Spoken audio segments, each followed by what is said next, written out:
Downtown Bentonville is proof that revitalization efforts are working. After more than a decade of hard work and planning, the square is back to life. Now Springdale is taking its neighbors' lead, creating a master plan to attract shops and restaurants to Emma Avenue. And as of right now, Fayetteville's euthanasia rate is at 35%, which could drop down as little as 10% as a no-kill city. And now it looks as though the Freedom of Information Act has landed the U of A in court.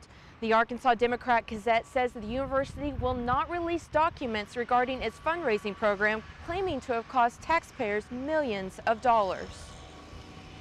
The U of A has been hard at work all week upgrading the stadium. Now, according to the athletic department, the school has teamed up with LSI Industries Incorporated to bring a brand new $4.6 million video display for the stadium. Despite university policy banning alcohol here on the grounds at Baum Stadium, several fans walked through the gates today ready to see first pitch with bundles of booze in tow. We're not quite sure how far he's gone and what things he's been involved in. One man armed with decked out cars pulling people over. But there's just one problem. He isn't a police officer. And Benton County Sheriff Kelly Craddock is stunned.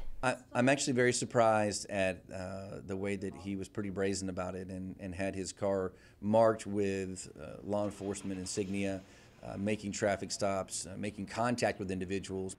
A caller to the sheriff's office described that a man wearing a Sonon badge and driving a car with blue lights pulled him over. But when the man was asked for identification, he took off. The call sparked an investigation that led to 65-year-old Springdale resident Tommy Clowers, a former constable. He, in fact, was an ex-law enforcement official who currently holds no status at any department or arrest powers. But for some reason, because he attended the Law Enforcement Training Academy, felt like he could actually make traffic stops, or it gave him the right to. Clowers now sits in the Benton County Jail with felony and misdemeanor charges. Craddock says situations like this are rare and aren't a reflection of elected law enforcement officials. It's unfortunate because you have several constables that are working hard to make that profession more professional. I would ask that the public not have a knee-jerk reaction to this and simply realize that this is just some misguided actions by one individual. The Benton County Sheriff's Office says they're still not sure about the extent of Clowers' encounters with the public, so they're asking any folks in the area with information to contact them. For KNWA Northwest Arkansas News, I'm Darcy Jackson. You know, there are people working here, heard a big bang. A single gunshot ringing out on University of Arkansas school property. A student brought the gun with him Friday afternoon and accidentally shot himself in the hand. The victim was identified as Matthew Williamson, a work-study student working at KUAF, the university's public radio station. Seemed like a, bright young guy with a good future and, seemed to have it together pretty good. According to the UAPD, Williamson brought the gun to the station in his backpack, but while showing the gun off to a coworker, it went off. It's a Taurus, and the model is called the Judge, and it's chambered for a .45 long Colt round or a .410 shotgun round. He actually shot himself with the shotgun round, which caused the damage. According to a friend, Williamson was on his way to a shooting range, but he doesn't have a concealed carry license, wasn't aware that the gun was loaded, and didn't know that KUAF, which sits 6 blocks away from campus, was considered school property. There could be criminal charges pending as well. The prosecutor will determine whether to issue a warrant based on having the handgun on school property.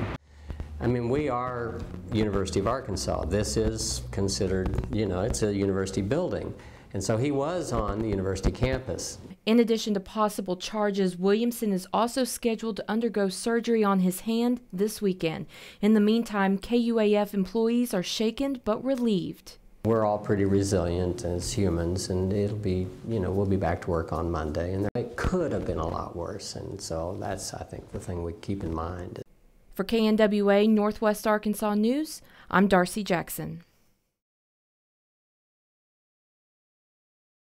We welcome you back to Full Court Press with Mike Anderson. The Razorbacks win over South Carolina, only part of the attraction Saturday at Bud Walton Arena.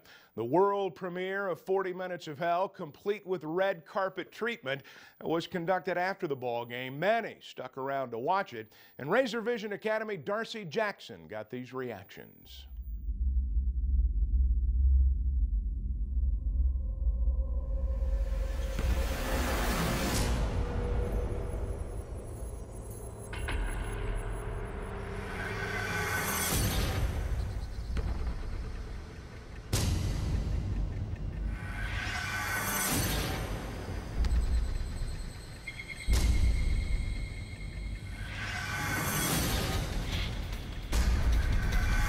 We're gonna be on you.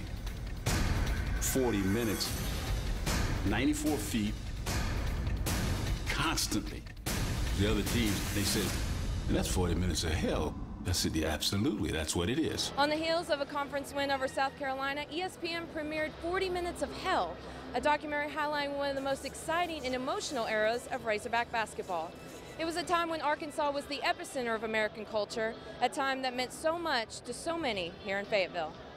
To have something, a document or made of you, and I know that history will show that to my grandkids, my great-grandkids, and the great-great, just like I love my grandmother for giving me the encouragement and the courage to be who I am.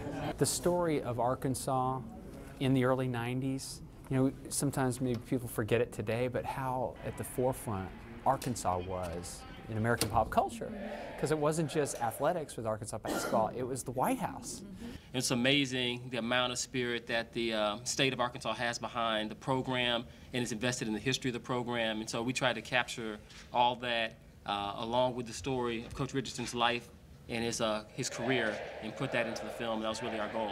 I was born and raised a Hog fan, so it was always special to me to know that that happened. And my dad and my mom, my grandpa, everybody always talked about it, how special it was. And now to be able to watch it and kind of, you know, look back and see all that happen, and then behind the scenes, you know, it's really special to me to kind of look back and know that that's part of the heritage here at the university. Well, we've been wanting hardball to come back for a long time, and Mike's brought it back. We knew what we were going to get when they hired him. In addition to Coach Richardson, Corey Beck, Scotty Thurman, and even President Clinton are all contributors to the film, which made its network debut last night on ESPN. For Full Court Press, I'm Darcy Jackson.